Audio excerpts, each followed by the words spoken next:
All right, Health Wealth Agency. I promised everyone an update video and also wanted to give you a little thoughts on what I've been thinking as far as fitness over the last few weeks. We've been working on, how to set up diets, how to kind of format a workout from beginning to end. And now one thing that I became aware of this past week when I was talking with new clients. And I also noticed that sometimes clients don't show up because they were doing things to escape the night before, having fun, which I've been guilty of before too. I want to set the record real straight here that I'm no angel, and I've done my fair share of partying in my life. And what I realize is when I do that, everything seems to fall apart as well, right? So let's talk a little bit about work-life balance and why fitness is so important. And then we'll jump on over into the results we're having with our life insurance agency project here, okay? Now, the biggest thing I want to point on to is escapism and these habits that we use to get away from the problems in our life. That could become from work or stress from life or just an annoying person or our finances, right? And one thing I want to say is just stop escaping. These things are just a normal part of your life. But if you get into a habit, then I know a lot of us, this day and age, maybe you're smoking something, maybe you're having a little drink, and I hope you're doing nothing beyond that. Everybody does what they do, but let's just say be honest about what's going on. Everybody's escaping from one of these two things or something else in their life.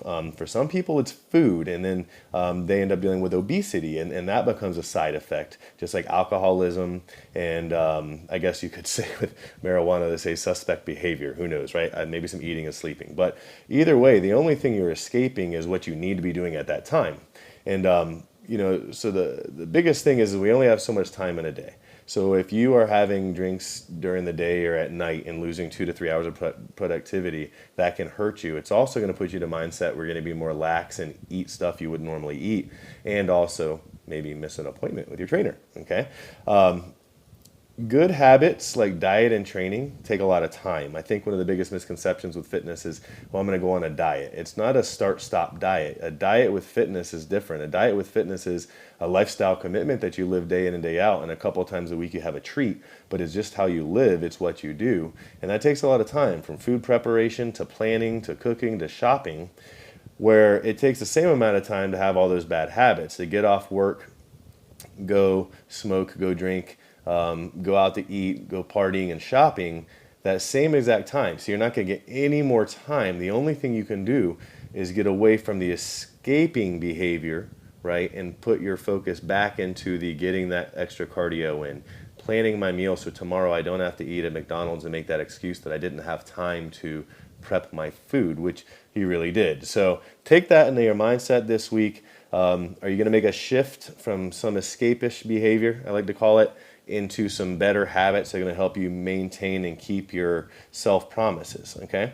Now, a training point for this week is when I was growing up, we used to do a lot of bodybuilding in the gym, me and my friends, and there was something that even in the Arnold Schwarzenegger encyclopedia, he used to call it the staggered set method, which right now I just call it stacking. And what I mean is you can get creative with giant sets, super sets, staggered sets, all these crazy names, but listen, anytime you're just doing an exercise like, say, arm curls. I did this exact workout with pull-ups the other day.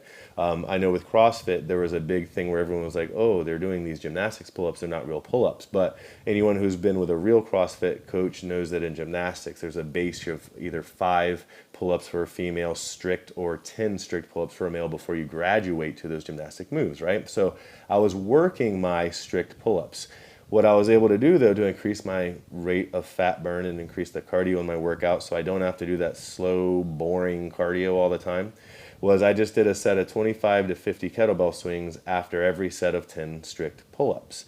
Recover, whether it takes you a minute or two, recover. You're not doing a WOD or a high-intensity interval training workout. You're just doing a stacked set so that you can have some highs and lows and help you burn a little extra fat and give you some good conditioning during your workout. Okay, so I hope that helps you guys on the fitness tip. Now, real quick, let's talk fitness and finance here. Okay, so hopefully we can use those tips to get in a better mindset and get in shape. Now, I talked about results. Last week was a holiday week, so it was very interesting for me because I had a series of no-shows and cancellations that I had to fight for to get back. And people say, what's it like to be an agent? And last week I did a video on, kind of what I went through and how I got here. Now I'm doing a video on how what my activity is, and what I think I should be doing where I'm at, because I'm not disappointed, but I know I got some room for improvement. And anyone that I work with here in Jacksonville, I want to hope that they have the same idea. Okay, but I made it a goal. We said we were going to do 300 dials, so I did it. Now, this week I had a less contacts than I thought I would have, but with the holiday week, that wasn't as surprising. But honestly, I was a little selfish and I didn't want to dial 350 or 400 dials. Also working some older reworked leads of people that have made some requests that nobody ever really got to them. Sometimes we can't get a hold of everybody on the phone, and I think as an agent, it's your job to go back in time and really work those older leads and see if those people actually got helped. You'll be surprised that a lot of those people still need your help. Okay, so I made 34 contacts out of this 300 dials, which typically we're looking to see 50 in our office. Okay, and I only made 34, so I have a little bit of room for improvement. Again, I would have had to do a little bit more dialing, which with a holiday week, I didn't want to do. So I had 18 appointments. Again, I would like to see 25 or more. Okay, so again, I think with the more contacts, I would have got those appointments. I ran 10. Okay, I'd like to run about 15 or more. Now, results from that is that I had 6 applications written. Okay, out of 10 homes, 6 sales, right? For a total of 4,671 AP. And obviously, that's a little off of what my minimum that I want to be every week of 5,000. Now, I know a lot of agencies train their guys just to do, 1 app a week. Go out there, get that 1 app a week because they're looking for part-time agents. But, if you really want to make a living, you have to understand agents are making anywhere from 60 to 120% of that number that I just gave you, that 4671. So if you're aiming for only 500 AP a week or 1,000 AP a week, you're never going to work your way out of your part-time job and do insurance full-time. So that's something that my current situation where I got with some people that I'm very thankful to meet, because part of their mentorship was just about getting in the mindset of understanding that even though I had a fitness business, I really wanted to make a bigger impact in my financial business. And I've been struggling for 3 years to say, how do I get the best fit together, the best mold? And they really helped me understand that I can be committed to both. It's just going to be taking a more full-time effort. So we had to come up with a strategy to get full-time results in a more organized manner, which leads me to address this final thing in closing.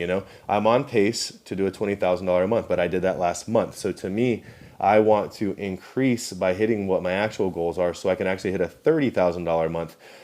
Because if I can maintain a $30,000 a month off my own personal pin, then I can coach other people to hit that 20 or 30,000, and then I can have that 5-person million point based shop that I was telling you guys about. Okay, so it's very good to hold those standards, are very important. So where I could see improvement in myself, and my goal over the next 30 days is going to be to practice my scripts more. A lot of people, they look down on practicing scripts, but here's the thing: a lot of people have the same concerns, and if you're not in the condition to respond in a way where you don't sound like you're never done it before, then they're not going to talk to you in the first place.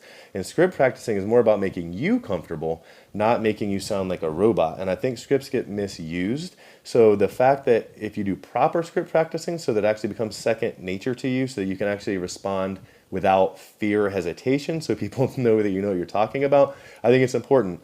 And every week I learned something new that I sucked at last week, and try to find a new script to help me with that. Okay. Another thing is going to be listening to clients. I think with my sales background in fitness and being a personal trainer, a lot of times I was taught to try to guide people rather than listen to what they really wanted. So moving forward, I'm going to try to be a better listener, so that when I do use those scripts and I do ask the right questions, I can actually be more effective in helping that person figure out what they actually want. Okay. And then time management. It's summer.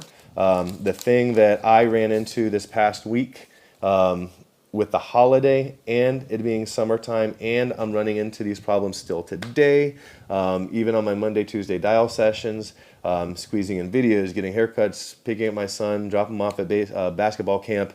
There's so many things to do in the summertime.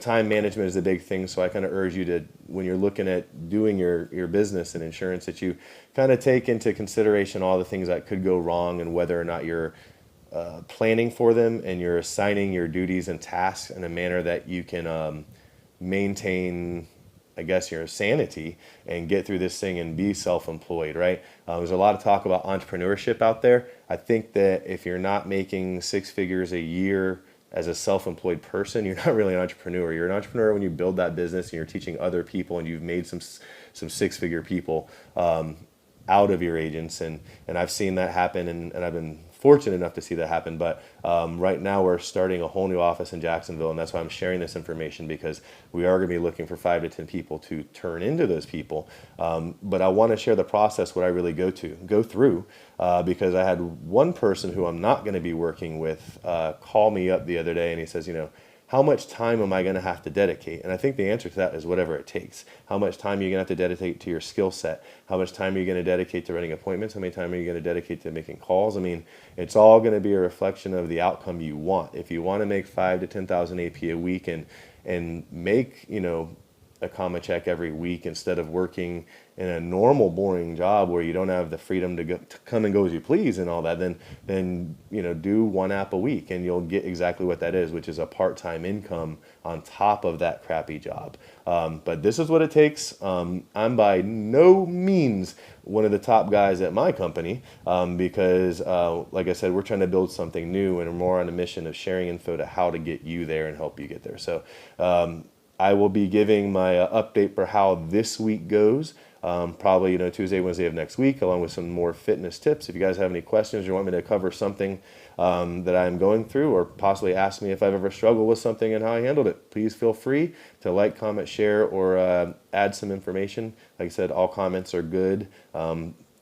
We can agree or disagree. Want to share the information? Hope you guys have a great week. Talk to you soon. Bye-bye.